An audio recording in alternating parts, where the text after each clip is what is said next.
ঢাকা ছাড়া 64 জেলা ভ্রমণে সবাইকে স্বাগতম। আমি আলিমদার। এই যে রিজাউল করিম ভাই বিদায় দিয়ে দিয়েছেন, আমি আজকে যাচ্ছি গাইবান্ধায় যাচ্ছি রেজওয়ান ভাইয়ের সাথে। তো আমাদের আজকে প্ল্যান ছিল লালমনিরহাটে যাওয়ার কথা, কিন্তু প্ল্যানটা চেঞ্জ করে গাইবান্ধা দিকে যাচ্ছি, ওখান থেকে কুড়িগ্রাম, আবার শেষে যাবো লালমনিরহাট। মানে রিজাউল করিম ভাই ফ্রি হলে আমরা রিক্সায় করে যাচ্ছি, দিকে নিয়ে যান। এই যে ও রে রংপুরের হলো যে শহরের রাস্তা, অলিগলি। বলেন, কিছু বলেন, যা ইচ্ছা তাই বলেন। আমি তোমাকে ভালোবাসি বলেন। আমি রংপুরকে ভালোবাসি। রংপুরকে ভালোবাসি। উনি খুব মজার লোক, বলে রংপুরে ভালোবাসি। আপনি কিছু বলবেন? খুবই ক্লান্ত। আর এই যেখানে কুড়িগ্রামের বাস পাওয়া যায় কেন? বলেন রংপুরকে ভালোবাসি। রংপুরকে আমি খুব ভালোবাসি। ঠিক আছে, ধন্যবাদ। অবশেষে আমি আর রিজাউল করিম ভাই চলে আসছি গাইবান্ধাতে। ভাই আর কি পলাশ বাড়িতে নেমে ওনার চাকরির যে কাজগুলো উনি করতেছেন, আর আমি আর কি এখন পলাশ বাড়ি থেকে হাঁটতে হাঁটতে গাইবান্ধা শহরে যাব। ওখান থেকে বালাসি যে ঘাটটা আছে, ওখানে যে রবিউল ভাইয়ের সাথে দেখা করব। তো গাইবান্ধার অনেক কিছু আছে, তো সেগুলো সব আস্তে আস্তে দেখাবো আপনাদেরকে। তো আপনারাও থাকেন আমার সাথে। আর এই যে গাইবান্ধা যাওয়ার যে রাস্তাটা, এই রাস্তা ধরে এখন আর কি যাচ্ছি। দেখি কোনো ট্রাক যদি পাই আমি তাতে ওঠার জন্য চেষ্টা করব। আলহামদুলিল্লাহ আমি রেজা ভাইয়ের কাছ থেকে বিদায় নিয়ে আমি 2 কিলোমিটার হাঁটতে হাঁটতে যখন পলাশবাড়ি থেকে গাইবান্ধা দিকে যাই, তখন আমি যে উস্তাদকে সিগন্যাল দিই, তো উস্তাদগুলো তো আমার সিগন্যাল থেকে দাঁড়ায়। তো আমি এখন উস্তাদের একটু পরিচয় নিব। উস্তাদ কেমন আছেন? শুকুর আলহামদুলিল্লাহ, আল্লাহ আমাকে খুব ভালো রাখছে। আপনি ভালো আছেন? জি আলহামদুলিল্লাহ, আমিও ভালো আছি। তো আপনার দেশের বাসা কোথায়? আমার দেশের বাড়ি হলো বরিশাল বরগুনাতে। আচ্ছা। আর আমি রংপুরে আসছি হলো 1 তারিখে। এই মাসের 1 তারিখে? হ্যাঁ, আমার আচ্ছা। রংপুরে আসা 14 দিন হলো। আচ্ছা। আমি আসি একটা কোম্পানির আন্ডারে, আমি গাইবান্ধার দিকে যাচ্ছি। তখন আপনাকে দেখলাম যে না, আপনি হাঁটতেছেন আর আমার বাংলাদেশের পতাকা আছে আপনার জি জি হাতে। জি জি। দেখি বেরিয়ে করলাম। আচ্ছা, এই গাড়ির লাইনে কয় বছর আছেন আপনি? আমি মোটর ডিপার্টমেন্টে আছি হলো 2012 সাল থেকে। 12 সাল। আর একটা বিষয়, সেটা হচ্ছে উস্তাদ হইলো দুপুরের খাবারের দাওয়াত দিলেন। তো আমি জানি না আমার খাবার কোথায়। তো উস্তাদ বললো যে তাহলে দুপুরে আমার সাথে খাওয়া দাওয়া করেন, রিজিকের মালিক আল্লাহ। আর এই হচ্ছে গাইবান্ধা যাওয়ার যে রোডটা খুবই সুন্দর। গাড়ি থেকে নেমে এখন উস্তাদের সাথে আমরা নামাজ পড়বো। নামাজ পড়ার পর তারপর খাওয়া দাওয়া করবো। খাওয়া দাওয়া শেষ হলে উস্তাদ আর কি গাড়ি নিয়ে রংপুর চলে যাবে। আমি আবার রংপুর শহরটা ঘুরে তারপর বালাসি ঘাট চলে যাব আর রবিউল ভাইয়ের কাছে। আর এই হচ্ছে গাইবান্ধার এলাকায়, এই জায়গার নাম হচ্ছে খন্দকার মোড়। উস্তাদের সাথে খাওয়া দাওয়া করে আবার উস্তাদ আর কি রংপুরে চলে যাবে। তো আমি আর কি ডিসি কোর্টের সামনে নামবো, ওখান থেকে আর কি একটু ভিডিও করে তারপরে আমার মতো আমি চলে যাবো, উস্তাদের বিদায় দিয়ে দেবো, উস্তাদ চলে যাবে। এই যে আমরা যাচ্ছি। আর এখানে উস্তাদ মাল নামালেন, ওখানে আর কি যে বস উনি আর কি জোর করে 50 টাকা দিলেন যে রাস্তায় কিছু খেয়ে নিয়েন। আমি নিচ্ছিলাম না, তো জোর করে আর কি পকেটে ঢুকাই দিয়েছে। এইভাবে আর কি চলতেছে আলহামদুলিল্লাহ। আর যারা বলতেছে যে আমি ভিক্ষা করতেছি তাদেরকে জানাই লাল সালাম। যে যা বলে বলুক, আমি কারোর কথা পরোয়া করি না। আমি এই যে জেলা প্রশাসকের সামনে ছবি তুলতে আসছি। আর এই ভাইয়ের সাথে দেখা, ভাইয়ের নামটা?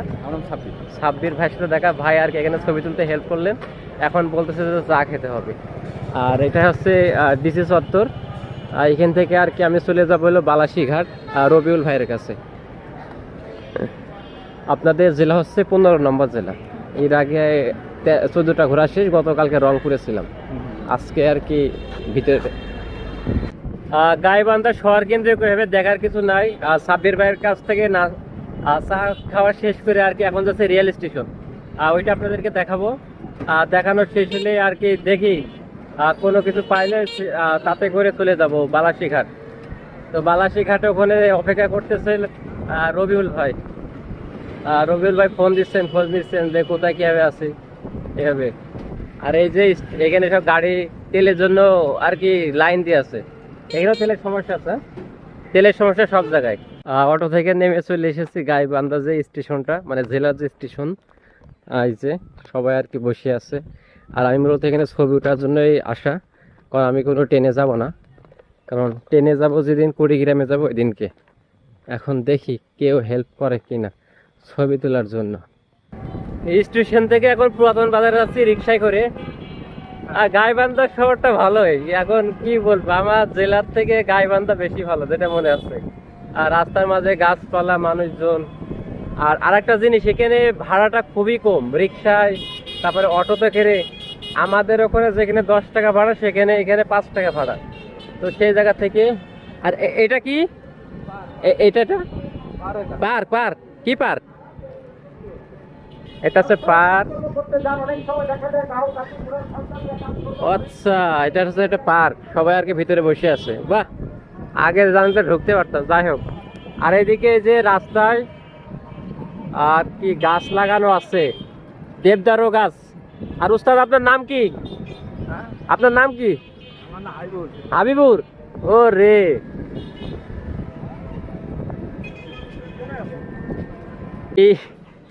রবিউল ভাইয়ের কাছে না যে রিজন ভাইয়ের কাছে যাচ্ছি। ভাই বললো, তোমাকে বললো যে উপজেলার দাঁড়াতে। তো আমি এই যে উপজেলায় চলে এসেছি। এটা হচ্ছে গাইবান্ধার ফুলছড়ি উপজেলা। আর এর বাজারের নাম হচ্ছে কালীর বাজার। তো এখানে আর কি রিজন ভাই আসতেছে, ওনার সাথে দেখা করে তারপর ওনার বাসায় যাব। এই আছে অবস্থা গাইবান্ধা জেলার ফুলছড়ি উপজেলার। এই যে রিজন ভাইয়ের সাথে আর কি অনলাইন থেকে আগেই পরিচয়। আর একটা জিনিস শেয়ার করি, যখন আমি বাইরে ট্যুরে থাকি বা বাইরে থাকি, তখন আর কি ভাই মূলত আমার ডিজাইনের কাজগুলো করে দেন। আর যখন আমি বাসায় থাকি তখন আমিই করি। তো সেই জায়গা থেকে ভাইয়ের সাথে পরিচয়। তো ভাইকে বললাম যে আমি আপনার জেলা আসতেছি। তো ভাই বলে যে আচ্ছা ঠিক আছে, আমার জেলা আসেন। তো অনলাইন থেকে পরিচয়, এখন সরাসরি ভাইয়ের সাথে দেখা। কেমন লাগতেছে? অবশ্যই অসাধারণ লাগতেছে ভাই, আপনার সাথে কখনো দেখা হয়নি। জি জি, এই প্রথম অনলাইনে পরিচয়ের মাধ্যমে দেখা, অনেক ভালো লাগছে। জি জি। আর এই যে ভাইয়ের ছোট ভাই। ভাই কেমন আছেন? আমি হলো আপনাদের জেলা থেকে 15 নম্বর, গতকাল হলো রংপুরে ছিলাম। তো আমার জন্য দোয়া করেন। জি ভাই, অবশ্যই। ওইদিকে আর কিছু আছে? এটা হচ্ছে ভাইদের উপজেলা। আর প্রশাসকের কার্যালয় থেকে ছবি উঠেছে, ওখানে একটা ভাই আর কি হেল্প করলো। তো এই যে, কিন্তু আপনাদের রাস্তা এইটাই কি মেন, মানে যে দিক দিয়ে আসলাম, মেইন বলতে মানে শহর থেকে আসার এই একটা মেন রাস্তা। নেগেটিভ কথা বলতেছেন তারা, বলতে থাকেন, আমি আমার লক্ষ্যে কিন্তু ঠিকই পৌঁছে যাচ্ছি। এই যে আমি এলো ফুলছড়ির উপজেলা, এখানে আর কি ভাই রিজন ভাইয়ের সাথে আসলাম। তো ভাইরা কি আমাকে দেখে ছুটে আসলেন যে ভাই আমি হলো আপনাকে দেখছি, আপনি হলো বিনা টাকায় ভ্রমণ করতেছেন। তো এই হচ্ছে আমার হলো আর কি প্রাপ্তি। তো যারা নিন্দুকের দল নিন্দা করতে থাকেন, আমি আমার মিশন সাকসেস করতে থাকি। তো ভাই আমার জন্য দোয়া করবেন। আপনার নামটা? জি, আমার নাম মাহিম ইসলাম। মাহিম ইসলাম। আর আপনার? আচ্ছা, রুবেল ভাই আর মাহিম ভাইয়ের সাথে দেখা হয়ে গেল আর গাইবান্ধাতে এসে। আমার জন্য দোয়া করেন, হ্যাঁ। আর যারা নেগেটিভ কথা বলতেছে তাদের উদ্দেশ্যে একটু কিছু বলেন। কি বলবো, যারা নেগেটিভ ভাবেন তাদের আসলে কপালটাই খারাপ। জি জি। ভাই 64 জেলায় ভ্রমণ করতে বেরিয়েছে, তো সবাই আপনারা দোয়া করবেন ভাই যেন সঠিকভাবে ঘুরে ফিরে আবার যেন নিজ গন্তব্যে আসতে পারে। জি জি, আপনি একটু কিছু বলেন। ভাই খুবই এক্সাইটেড, মানে হাসতেছে আর কি। তো আমার জন্য দোয়া করেন, হ্যাঁ, যেন আমি শেষ করতে পারি। ফুলঝুড়ি বাজার একটা জিনিস দেখায়, সেটা হচ্ছে এদিকে পাটের শাক বিক্রি হয়। এ দাদু, কেমন আছেন? ভালো আছেন? এগুলো কি পাট শাক? কয় টাকা দাম? হ্যাঁ হ্যাঁ, এই একটা হলো 5 টাকা, মানে এটা 5 টাকা দাম। তো এটা হচ্ছে 5 টাকা দাম। আমাদের ওইদিকে আর কি এগুলো খায় না, আমাদের ঝিনাইদহ জেলা, মানে এগুলো মানে রান্না করে খাবে। ও আচ্ছা, ঝিনাইদহ জেলা। জি, গিয়েছেন? ও রে, দাদু নাকি আমার জেলায় গিয়েছে। আমি টাকা ছাড়া 64 জেলা ঘুরতেছি। আপনাদের গাইবান্ধাতে 15 নম্বর জেলা। গতকাল খেলো আর কি রংপুরে ছিলাম। তো দোয়া করেন, না এটা হাই বলে দেন। আমি টাকা ছাড়া 64 জেলা ঘুরতেছি, মানে টাকা ছাড়া। তো আজকে গাইবান্ধাতে 15 নম্বর জেলা। এর আগে 14টা জেলা ঘোরা শেষ। তার জন্য দোয়া করেন, হ্যাঁ, এটা হাই বলে দেন। হাই, এটা হাই বলে দেন। ঠিক আছে, ধন্যবাদ।